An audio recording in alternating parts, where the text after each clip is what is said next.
Hello everyone, welcome back to विद्यार्थी.in। My name is Aparajita और उम्मीद है आप सब बिल्कुल अच्छे हो और and you all are doing great. So guys, हम लोग कर रहे थे आपका चैप्टर नंबर 1 आपकी जियोग्राफी की बुक से, which was resources and development. So guys, इसके बहुत सारे टॉपिक्स पहले से ही करा दिए हैं, अगर आपने नहीं देखा आप जाके देख सकते हैं। सो यार, आज का जो टॉपिक होने वाला है ना, that is very pretty much like debatable topic है, काफ़ी ज़्यादा इंपॉर्टेंट टॉपिक भी है, informative. So conservation of resources, सबसे पहले तो यार इसका मतलब समझते हैं हम लोग। कंजर्वेशन, ठीक है, यानी कि किसी चीज को बचाना, प्रोटेक्ट करना, उसकी केयर करना। पर्टिकुलरली रिसोर्सेज की बात हो रही है यहाँ पे। हमारे पृथ्वी के अंदर जितनी भी चीजें हैं ना, आप ले सकते हैं भाई कंकड़ पत्थर से लेकर हवा, जो हम सांस लेते हैं वो हवा से लेकर, सूर्य की ताप से लेकर मिनरल, खनिज, पेट्रोल, हर एक चीज अलग अलग रिसोर्सेज में बटी हुई है। मतलब इनका नाम अलग अलग दे रखा है। कुछ नेचर से आने वाली होती है तो उनको नेचुरल रिसोर्स बोल दिया जाता है। कुछ कुछ बड़ी जल्दी खत्म हो जाती हैं, मतलब बड़े ध्यान से इस्तेमाल करना होगा, इसलिए उनका नाम नॉन रिन्यूएबल बोल दिया जाता है। सो जितने भी तरीके के भाई हमारे रिसोर्सेज हैं, हमें सबको बचाना पड़ेगा, क्योंकि हर एक चीज की एक अलग ही इंपॉर्टेंस है हमारी पृथ्वी पर, है ना। एक कंकड़ पत्थर तक की भी इंपॉर्टेंट है। जब वो कंकड़ पत्थर के रूप में हमारे सामने पड़ा रहता है, हमें लगता है यार इसकी क्या ही जरूरत है, ऐसे लात से मार के फेंक देते हैं। लेकिन वही कंकड़ पत्थर हमारे बिल्डिंग की कंस्ट्रक्शंस में यूज होता है, ठीक है। सो गाइज, देखा जाए तो इनका बचाव, इनका प्रोटेक्शन बहुत ज्यादा जरूरी है, वरना आगे जाके भाई पृथ्वी बड़े खतरे में आ सकती है। सो रिसोर्सेज हमारे डेवलपमेंट एक्टिविटीज के लिए, हमारी जिंदगी के लिए, हर चीज के लिए बहुत ज्यादा वाइटल रोल प्ले करते हैं। ये बात तो हम सभी को पता है। इरैशनल कंजप्शन हो रहा है अभी के वक्त पे, मतलब ओवर यूटिलाइजेशन हो रहा है। अगर समझ लीजिए एक इंसान को एक गिलास पानी से उसकी थर्स्ट खत्म हो जा रही है, तो वो इंसान 4 से 5 गिलास पानी इस्तेमाल करके फेंक दे रहा है। मतलब एक घुट पानी पीते हैं हम लोग और बाकी बहा देते हैं भाई नाले के अंदर। सो आजकल के वक्त में ऐसे ही हो रहा है गाइस कि हमारे सामने प्रकृति माँ ने इतनी सारा रिसोर्स दे रखा है और सामने हमारे हम निकाले चले जा रहे हैं और अपना लालसा के चक्कर में प्रकृति माँ का बहुत नाश कर रहे हैं। सो रिसोर्सेज में lead socio economic and environmental problems. अगर हम इनका बेधड़क इस्तेमाल करते रहे विदाउट एनी लिमिटेशन और विदाउट एनी प्रिकॉशन, केयर या प्रोटेक्शन, ये बड़ी जल्दी इस्तेमाल होकर ख़त्म हो जाएंगे और आने वाली पीढ़ी इसको देख भी नहीं पाएगी। मतलब ये बिल्कुल ऐसी बात है गाइस, हम अभी के वक्त पे पेट्रोल वगैरह को देख रहे हैं। पेट्रोल क्या है? एक नॉन रिन्यूएबल रिसोर्स है, मतलब इसको बनने में करीबन हजारों साल लग जाते हैं, ठीक है, खनिज है ये। तो हम तो अभी देख रहे हैं भाई, हम इसका इस्तेमाल भी कर रहे हैं गाड़ियों में, लेकिन क्या पता आगे जाके जो जनरेशन जो आगे जाके पृथ्वी पर जन्म लेगी वो देख भी ना पाएगी, है ना। So for example guys, Gandhi ji की बात करते हैं। गांधी जी बहुत ही ज्यादा, he was very apt in voicing conservation, ठीक है। वो हर चीज को, प्रकृति की हर चीज को बचाने की कोशिश करते थे। And he was like against, या he was very critical about modern technology, ठीक है। सो आपने सुना होगा गाइज, गांधी जी को खादी इस्तेमाल करते हुए, खादी सूत काटते हुए, ये सब आपने देखा होगा। म्यूजियम वगैरह में भी उनका यही मॉडल देखते हैं हम लोग। सो देखा जाए तो खादी एक बहुत ही ज्यादा एक नेचुरल एजेंट है कपड़ों के माध्यम से देखा जाए तो। अभी के वक्त पे रेयॉन, पॉलिएस्टर, लाइक्रा, बहुत सारे ऐसे फैब्रिक्स आ गए हैं जो पहनने में तो बड़े अच्छे लगते हैं, लेकिन हमारी प्रकृति माँ के लिए भी अच्छे नहीं है और हमारे शरीर के लिए भी अच्छे नहीं है। सो आपने खादी इस्तेमाल करते उनको काफी देखा होगा। So he was very keen on conservational ideas. वो यही बोलते थे गाइज कि there is an enough for everybody's need and not for anybody's greed. Greed का मतलब होता है लालसा या लालच। तो वो यही बोलते थे गाइस कि हमारे लिए पर्याप्त चीजें रखी हुई हैं, लेकिन जो लोग लालच के भाव रखते हैं, उनको जिनकी सेटिस्फैक्शन ही पूरी नहीं होती, वो इन रिसोर्सेज को बहुत ओवर एक्सप्लॉइट करते हैं। और ये चीज, he placed the greedy and selfish individuals and exploitive nature of modern technology। अब आप सोच रहे हो यार मॉडर्निटी तो आनी चाहिए ना यार थोड़ी बहुत, मतलब कब तक हम एक पुरानी सदी वाले काल वाली चीजों को इस्तेमाल करते रहेंगे। लेकिन देखा जाए गाइस तो ये मॉडर्न टेक्नोलॉजी जितना सुख देती है उतना ही दुख भी देती है। हमें नहीं दे रही है, प्रकृति को काफ़ी दे रही है।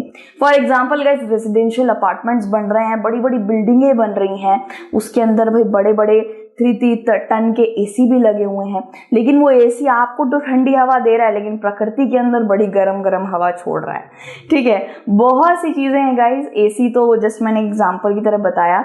इलेक्ट्रिसिटी हम कितनी ज़्यादा इस्तेमाल करते हैं, एक लाइट काफ़ी होती है, बट हम लोग सुबह को भी लाइट जला के रखते हैं, एंड बहुत सारे वाट के गरम गरम वाट के बल्ब जला के रखते हैं। ये चीज़ हमें तो इतना पता नहीं चल रहा, लेकिन प्रकृति को बड़ा नुकसान पहुंचा रहा है। ठीक है, so guys he was not so fond of modern technology.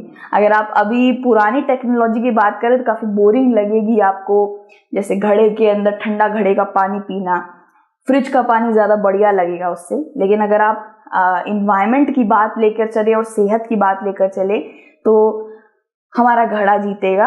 ठीक है, क्योंकि एक तो मिट्टी का बना रहता है, प्रकृति को कोई नुकसान नहीं पहुंचा रहा है। दूसरी बात ये उसमें बिजली नहीं लगती है। तीसरी बात ये आपको प्राकृतिक तरीके से ठंडा पानी मिल रहा है, जो आपके शरीर के लिए भी अच्छा है। ठीक है, सो देखा जाए कोई बुरी बात नहीं, सबके अपने अपने विचार होते हैं। किसी को भी मॉडर्निज्म बड़े पसंद आता है, किसी को खराब लगता है। So he was very against of this modern technology. He was also against of mass production and wanted to replace it with the production of masses। ठीक है यार, ये लाइन थोड़ा सर चकरा रही है, चलिए समझाते हैं इस लाइन को। इसका मतलब यही है गाइस कि जितने हमारे प्रकृति या हमारे पृथ्वी के अंदर जितने लोग बैठे हैं ना भाई, उनके हिसाब से प्रोडक्शन होना चाहिए, उनके हिसाब जितना ही, मतलब 2 लोग हैं तो 2 लोगों के लिए ही रोटी बनाइए, एक्स्ट्रा मत बनाइए, वैसी वाली बात है। वो प्रोडक्शन बाय द मासेस। ठीक है, लोगों के लिए चीज बननी चाहिए, लोग जितना इस्तेमाल करेंगे उतना ही उसका निकलना होना चाहिए। ठीक है, ओवर प्रोडक्शन नहीं होनी चाहिए किसी चीज की। ठीक है, ही वांटेड दैट कि हमारा जो मास है, हमारे जो लोग हैं वो बढ़े। ठीक है, हम लोग और बढ़े, हम लोग और तरक्की करें, ना कि ये प्रोडक्शन को हम बढ़ाते रहे। प्रोडक्शन को बढ़ाना अच्छी बात नहीं है। आप चीजें बहुत ज्यादा इस्तेमाल करोगे तो कुछ रिसोर्स बचेगा ही नहीं। ठीक है, लेकिन दिमाग इस्तेमाल करना, उसको और एजुकेटेड बनाना, लिटरेट बनाना, अच्छे अच्छे और आइडियाज निकालना, वो ये चाहते थे। सो एट इंटरनेशनल लेवल, ठीक है, अब यार आपका एक छोटा सा इंपॉर्टेंट बॉक्स है। समटाइम्स इंपॉर्टेंट बॉक्स को यार आप लोग नजरअंदाज कर देते हो। मैं भी अपने 10th क्लास में ऐसा करती थी यार, सच बता रही हूँ। सो गाइज, मैंने नोटिस करा था ये चीज़ बहुत पहले ही कि इंपॉर्टेंट बॉक्सेस से ही MCQ आ जाते हैं। ठीक है सर, इस इंपॉर्टेंट बॉक्स की बात करी जाए तो ये बताता है हमें कि एक इंटरनेशनल लेवल पर ना क्लब ऑफ रोम नाम का, ठीक है, इट वॉज अ क्लब, वो रोम का क्लब था। रोम आप जानते हो इटली की कैपिटल है। सो इधर एक रिसोर्स कंजर्वेशन का आइडिया लेकर बातचीत हुई थी। ठीक है, 1968 की बात है। मतलब हमारे जो पास्ट के लीडर्स थे वो इस आइडिया को बहुत पहले पहचान चुके थे कि हमें बहुत पहले से ही प्रकृति को संभाल के रखना चाहिए, उसका ध्यान रखना चाहिए। ये चीज़ बड़ी पहले से चलती आ रही है, लेकिन इसका आदर, इसको फॉलो अप ज़्यादा कोई करता नहीं है। ठीक है, 1974 की बात करेगा, ये आपको याद रखना है। 1968 क्या डेट दर्शाता है? क्लब ऑफ रोम जो है उसने रिसोर्स कंजर्वेशन को एडवोकेट किया था, बातचीत करी थी उसके ऊपर। 1968 में ये हुआ था। 1974 में क्या हुआ था गाइस? 1974 में गांधी जी के विचारधारा से एक बहुत अच्छा, मतलब एक आप कह सकते हो ऑथर थे, उनकी विचारधारा से बड़ा प्रभावित थे, मतलब बड़ा अच्छा लगता था उनकी बातें उनको ऑन कंजर्वेशन। सो उसका नाम था भाई शुमैशर, मुझे नहीं पता भाई ये कैसे बोलते हैं, शुमैशर कुछ भी बोल सकते हो आप। तो ये जो थे भाई, ये ऑथर जी ने गांधीयन फिलोसफी को अपनाया था। कब की बात हो रही? 1970 आई थिंक 1974। यस, इसी तरीके से भाई MCQ आ सकते हैं। ठीक है, सो उन्होंने उनकी फिलोसफी से एक तरीके से इंस्पायर होकर एक बुक लिखी थी, which is small is beautiful. ठीक है, यहाँ पे आप देख सकते हो E.F. शुमैशर ने लिखी है भाई, economics as if people mattered, small is beautiful, यानी कि उतना ही इस्तेमाल करिए जितना पर्याप्त हो, जितना नीडेड हो। ठीक है, ज़्यादा इस्तेमाल नहीं करना चाहिए, वो फेंकने में जाएगा, वेस्ट जाएगा, वो सीख सही नहीं है। ठीक है, सो फॉर एग्जाम्पल गाइज, जो व्हेनेवर वी आर ब्रशिंग, हम ब्रश करते वक्त नलका खोल के रखते हैं, शावर करते हैं जबकि बाल्टी मौजूद है, और बहुत फालतू का पानी इस्तेमाल करना, बहुत सी चीज़ें हैं यार ऐसे। मैंने भी करा था एक टाइम पे, व्हेनेवर जब मैं छोटी थी मैंने भी करा था। लेकिन जब आपको एक नॉलेज मिल जाती है आई थिंक तब आपको बंद कर देना चाहिए सब चीज़ें, एंड यू स्टार्ट कंज्यूमिंग। एक जितना आपको ज़रूरी है आप उतना ही लीजिए। तो ऐसे अगर हर एक व्यक्ति का नज़रिया हो जाएगा तो भाई बहुत सारी चीज़ें बच जाएंगी। रिसोर्स कंजर्वेशन ग्लोबल लेवल पे भी हुई थी गाइज एक और जगह, ठीक है। ब्रंटलैंड कमीशन रिपोर्ट इसको नाम दिया गया था, ठीक है। 1987 में ब्रंटलैंड कमीशन रिपोर्ट में ये रिपोर्ट भी यही बताती है गाइज कंजर्वेशन के बारे में, प्रोटेक्शन के बारे में एनवायरमेंट की, ठीक है। और एक बुक भी इंटाइटल हुई थी गाइज, बुक का नाम था आवर कॉमन फ्यूचर, ठीक है। बुक का नाम था आवर कॉमन फ्यूचर। ये बुक भी रिसोर्स कंजर्वेशन पर ही लिखी गई थी। फिर another contribution was made at earth summit, ठीक है। आपको भाई यार ये अर्थ समिट के बारे में पुराने टॉपिक्स में मिलेगा, पुराने टॉपिक्स में मैंने इसके बारे में पढ़ा है। एजेंडा 21 के बारे में भी पढ़ा है। इन दोनों के अंदर ही guys conservation of resources, conservation of environment, इसके बारे में बातचीत हुई है।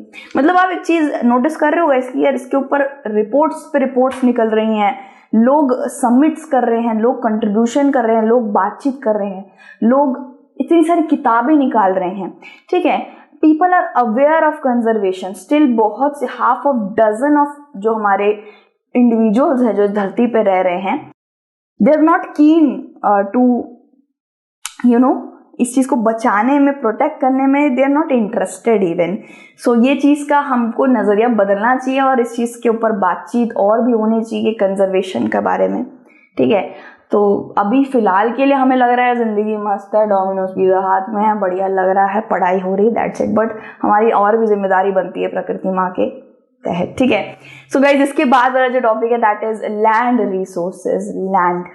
तो ये भी एक दूसरा रिसोर्स एक और आ जाता है जिसकी हमें बिल्कुल परवाह नहीं है, लेकिन काफी मेजर रोल प्ले करता है। ऐसी ही रिसोर्सेज हमारे प्रकृति में अगर नहीं रहे तो भाई क्या ही होगा पता नहीं, ठीक है।